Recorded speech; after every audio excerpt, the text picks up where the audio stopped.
Trading is never as easy. But who say you can't have fun? In every minute you lend, the more you will enjoy. As you grow up in this industry, you will find yourself and surround yourself with people who will help you to grow up as trader. It's hard in the first place, but I am sure you will be successful. As a trader, always remember trend is your friend. All right, couple things to go over. So number one, we just got the jobs report out. The data is in, and it is better than expected on the headline number. Let's take a look. We can clearly see here non-farm payrolls coming in at 139,000. That was better than the 125,000 that the estimates were calling for. Last 2 months, though, and this is the kicker, guys, and I know many of you guys have always said this, the headline numbers come in strong, and then they revise it the next month or two. That happened again. The last 2 months revised down by a total of 90,000 jobs. I mean, we're not talking about 10,000 or 5,000 jobs here. We're talking about 90,000. So again, sure, 139,000 jobs sounds great, but what will that be revised down in the coming months? 50,000, 60,000? Ultimately, we'll find out. But this is the kicker. As much as these numbers may be kind of faulty on the initial headline, the markets react to them. And so as a trader, I have to react to that. I have to look and say, okay, well, if markets are trading up, I can't be like, oh, well, they'll revise this number down, so I'm going to do this instead. No, the markets are doing what they're doing. My job as an investor or trader is to take that into account and follow what the charts are telling me. All right, couple other things. Unemployment rate stayed steady at 4.2%. The key here, the one little sign of weakness aside from the revision down, the participation rate falls slightly. Now, a lot of people don't pay attention to the participation rate. The kicker here is this. The participation rate is important because it shows how many people are saying, you know what, it's too hard to find a job, I'm getting discouraged, and I fall out of the workforce. I stop looking for a job. So remember, the unemployment rate shows us who is actively looking for a job. If someone was looking for a job and then falls out and says, you know what, I'm going to stop looking for a job, they're not counted in the unemployment rate, but that's the participation rate. Okay, so that's important. The other note here, hourly earnings up 0.4%. That was better than expected, but that can also be a small inflationary sign. When people have more money, they can tend to spend more money, and that can be inflationary. All right, let's flip over to the charts here and take a look at what is going on. So first and foremost, what we're seeing is the S&P futures are up about 0.8% here. You can see that right here at the top of my screen, right up here, up 0.79 right now percent. And you can see here on the daily chart, you have a nice green candle. Now, if we go to the daily chart, the intraday chart, this is where the jobs report came out. So you can see overnight, we were kind of trading down near the lows from yesterday. And by the way, what a drag down, ugly fight that was between Elon and Trump yesterday. If you were like me and the other traders, we were literally just watching X, watching Twitter, and just watching for the next tweet to come out. I mean, it was just nuts to watch. And obviously, it cost the market gains, right? We saw the market, basically, once this started, the markets were trending lower. A lot of that, by the way, was because Tesla stock was just getting absolutely annihilated. But overnight, they both calmed down a little bit, and the market started to float back up. And then this morning, here's where the jobs report hit, and you can see a nice pop on that. Not a huge pop, because again, I think that smart money is saying, hey, listen, they're going to revise these numbers down. The participation rate was lower, which isn't good. Those type of things are a little bit problematic. But for the most part, this just tells us that the economy is not falling off a cliff, right? The jobs, the labor market is still hanging in there, albeit getting weaker over time. So again, we popped on that. We've kind of stalled out here just a little bit. The key level I'll be watching, if we go to the daily chart, there's this new level on the ES futures right here, the S&P essentially, this low pivot right around just above 6,000. That'll be something I watch very, very closely. Now, I know most of you guys don't follow the ES, so we're going to flip over to the S&P futures, but essentially it's much the same here, folks. You can see this low right here, basically yesterday's high pivot, right in this vicinity. We're continuing to watch. And again, we had that zone that we were following as well, right? So the zone anywhere between here, right across, and down to about here. That's that zone that we were in here. Pulled back, hit it again, pulled back. Here we kind of closed on it. Look at this, guys. Closed on it, opened above, but then came in, and then opened above again, and then fell back down. So again, this is right around 59.70. Are we going to kind of stall out today, or will we push up and test the 6,000 level on the S&P 500? All right. One thing I will say, folks, is that the markets remained resilient. So yes, yesterday the markets rolled over because Trump and Elon Musk were just going at it like crazy. I mean, just the mudslinging. I mean, it was just nuts, folks. Again, I'm sure everyone at this point has heard and read all of the tweets and such. But the key here is the S&P was not down that much yesterday, considering. And I still think that, again, we're still seeing people that are willing to deploy capital in the markets. And today we're seeing that resumption and upside in the markets, at least early in the day. Now, today I'll do a weekly market wrap-up at the end of the day going into the weekend. So stay tuned for that, and I'll bring you guys that live at 3:55 p.m. Eastern time. Okay. So back to the charts we go here, guys. And again, let's flip over to the QQQ. The Qs are up as well, but not back to yesterday's high. So I'm going to keep an eye on that. If we continue up, your next resistance on the QQQ is going to be your all-time high double top. That should be a technical resistance. You guys know that we are coming into a cycle date in the mid-month period. So a little over a week from now, we'll be entering what we have calculated out to be a cycle date, meaning cycle dates, by the way, are pivot points oftentimes in the market. It's where certain things kind of all mesh together at a specific time frame, and there tends to be a reversal in trend.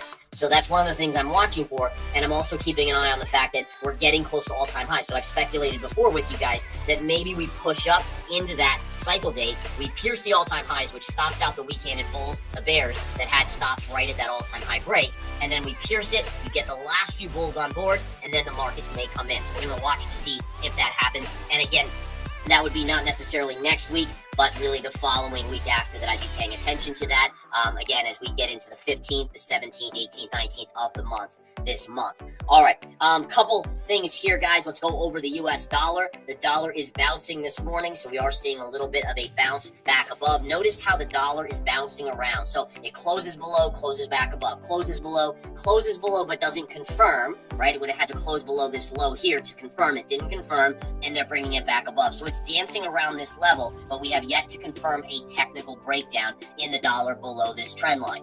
In addition, the 10-year yield, which broke down here, still unconfirmed as well, is doing a retrace back to this line. That should be some resistance, but the 10-year yield is rallying today. Now, why would the 10-year yield be rallying? Simply put, the jobs data was stronger, at least the headline number, and that, again, means that the economy is not falling off the cliff. So yesterday we were thinking, oh, well, you know, the Fed may have to cut a lot of times into year end. We were already seeing an expected cut in September. It's still looking like we'll get a cut in September, but maybe not as many cuts as the market was anticipating. So yields are rallying up in response to less potential cuts in the near term. All right, so that's really what it is. The 10-year yield essentially gauging how many cuts we're going to get from the Federal Reserve and when we'll get those.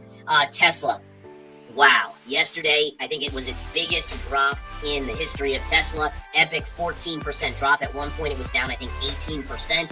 Look at how it came into this level right in here, right? So again, all that panic brought it down. Look at all this high area and this high area. It comes right in there. Today, it is moving higher in the pre-market. So again, basically what we saw overnight is Elon Musk kind of stepping back and, you know, basically agreeing with some posts on X saying that, oh, maybe you guys should just take a break, get over this for the sake of the country, etc. And he kind of agreed with those. And so we did see Tesla stock bouncing back a little bit on hopes of optimism. But keep in mind, guys, if today anything happens and this starts up again, Tesla stock could go back into a free fall because, again, there's a lot of government contracts that Tesla, SpaceX, a lot of these other companies have. And if Trump decided to just cancel them, which he does have, I think, the authority to do, then that could be a big detriment for Tesla stock. One little side note that's interesting, there were more puts bought on Tesla yesterday than I think at any point in history in one single sitting. And when everyone is buying puts,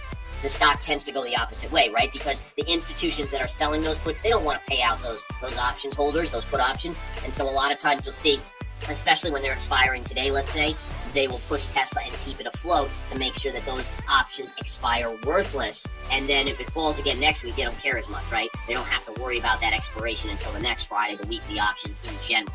Okay, so other stocks in motion, Broadcom selling off on earnings, only a little bit here though. But again, I think I went over this with you guys yesterday. Extremely extended chart going into earnings. I think I even used the analogy yesterday that, to continue going up, Broadcom would essentially have to cure cancer. And obviously they weren't going to do that. And so it's just a situation of where the earnings were very good, but the stock has rallied so much going into earnings that expectations were basically unattainable. And so the stock is just seeing some natural profit taking. Now notice right here, this is where your support area is. Again, if we look at the pre-market, it kind of already got down yesterday after hours to that level. So I'm not really interested in buying down here. It's not a big enough correction. If we did fall into this level today, around 233 to 234, yes, I would day trade this. I wouldn't swing trade it, but I would day trade this around 233 to 234. DocuSign is getting slammed today. Look at that drop on DocuSign, closing yesterday around $93, trading at $75 today. If we flip over to the chart, there is a gap fill at 74.25 that could be an opportunity for a day trade. I myself am going to more focus on the $72 pierce, which is another gap fill, but the stock would be a little bit more oversold. So for me, at least with this 72 area, I'll be eyeing a little bit closer as an entry on a short. And then obviously we all can see this pivot low down here at 67.50, which would be a significant level as well. So again, 72 and then 67.50, those would be my two key levels that I am watching today. Lululemon slammed, guys. And again, Lulu basically reported inline earnings and revenue, but they warned on their future guidance. So they basically lowered expectations. They basically said, hey guys, tariffs, we make pretty much everything out of the country, so tariffs are going to hammer us. In addition, margins are getting squeezed as the consumer is being more selective. And all of this causing Lulu to just crater. I mean, this was pretty remarkable after hours yesterday, how it didn't have a bounce until it was down this much. And even then, that's a very small bounce. You're seeing a little bit of a float up here into the open. In terms of where this would be an opportunity, I'm going to be looking at this level down here, 253 gap fill, and then just below that, 248 to 247. So once you get down into this range, there should be a lot of technical support right in this vicinity. So again, once you get basically below 253, all the way to about 242, that'll be a huge zone of technical support on Lululemon for a potential day trade long. Now again, what about a swing trade? For swing trade purposes, I got to go lower, guys. At minimum, down at this low, down around 227, and then I would reevaluate if it comes down there to see if I still do like it. All right, so again, we've looked at Tesla. We've looked at some of these big movers here. Quickly just going over some of these other plays. NVIDIA here, guys. NVIDIA is up a little bit today as well with the rest of the market, but it's still stalled out at the highs from earnings. So this was on the earnings gap up. We opened up. We pushed up into this pivot top here, and then it pulled back. Then we retested yesterday, pulled back. If it breaks through here, this level is your next stopping point at around 149. And then obviously if it continues through, the 153 level will be your all-time high double top. This one would be a very interesting level if it gets up there in the next week, especially going into that cycle date. Be very curious to see if it's able to kind of handle that. Taking a look at Meta Platforms here. Meta Platforms is an interesting one, guys. You have this long-term uptrend trend line, and notice where we are. We're right up in that mix, so I'm curious to see, do we continue to push up on Meta? If we do, look at this gap fill right here at around 715 to 716. But right now we're dealing with this little zone, this upsloping was support, and then you can see we broke resistance, pulled back, kissed it, pulled back. Now we're piercing it. The question is, can it get through or does it get rejected again? We'll watch and see where that goes. And then Microsoft, guys. Microsoft is now basically at its all-time high. Impressive move up on Microsoft. But again, it is now piercing double top, which again, I'll be watching closely. You can see Microsoft has really seen a vertical move after the earnings gap right here. They reported earnings. The stock was closed here, then opened here, and is ground up nonstop. It is coming into a very good resistance, and it is overbought significantly. All right, so we'll keep an eye on that. Bitcoin had a good flush yesterday on the back of the stock market rollover, but look at today, it's rallying right back. So again, it started to break down below this level, and now it's getting saved. Let's watch to see where it closes today. If it closes today below 103,000 right here, then I think it continues down. If it can somehow recapture this zone, then it's okay. Then it could float back up a little bit. But again, very interesting. Notice again, Bitcoin's rollover and the stock market was falling yesterday. All right, today the stock market is rallying back. Bitcoin is up. And the reason I bring that to your attention is that, you know, we have to be aware that Bitcoin still is mostly a risk asset. So therefore, again, market fell yesterday, Bitcoin falls today up, Bitcoin up. And again, I just point that out to be sure everyone's fully aware. Next up, let's look at gold. Gold today, flatlining here. This continues to be a bullish pattern on gold, so be aware of that. As long as we don't go back below this line, this remains bullish with an upside bias. All right, but again, this continues to make a bull flag. Upside bias remains intact. Silver continues to go higher. Beautiful move. I am still holding my SLV long position, which is the silver ETF with Smart Money Commodity members. We are well over 10% in the money at this point from our entry, so that's awesome. And again, I will be looking to potentially grab some off the table today, though, as it continues to move up. A great move on silver today, folks. Fantastic continued move. I have an upside target, by the way. This is kind of where I think it's going to really meet resistance, right around 37. So 37, when we're, in all fairness, we're trading at 36.30. So it's about 70 cents potentially more upside. And then we'll start to see if silver can battle the sellers at that level and continue on.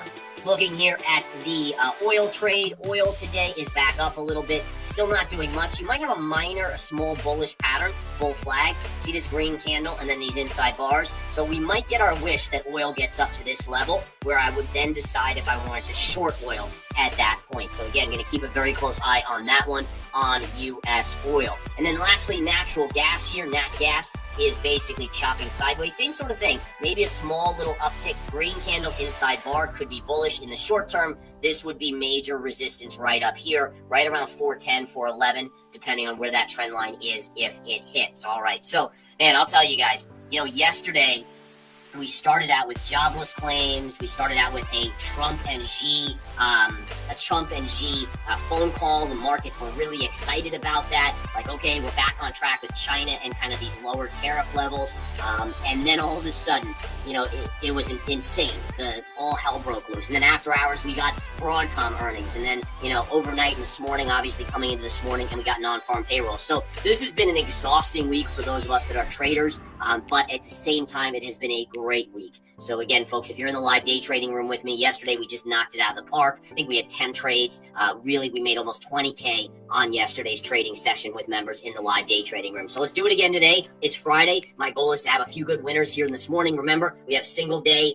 You can come in just for one single day and see what it's like, or a week. And then if you like it, you can always sign up for the monthly as well. And don't forget, folks, smart money stocks and ETFs, awesome stuff there. I do daily videos, deep diving, way more in depth than these game plans in those, plus give out exact entries and exits. I have an options service now, so you want options trades, I've got that. And we also have commodities and crypto as potential services for you guys. So really, it's everything you could possibly ask for, but remember, it's all from a technical analysis perspective, and that's the key, folks. No nonsense, no hype, trading the charts. That's what we do. You guys have a great weekend if I don't see you. Otherwise, I'll be back for the weekly wrap-up later today. Have a good one. Take care.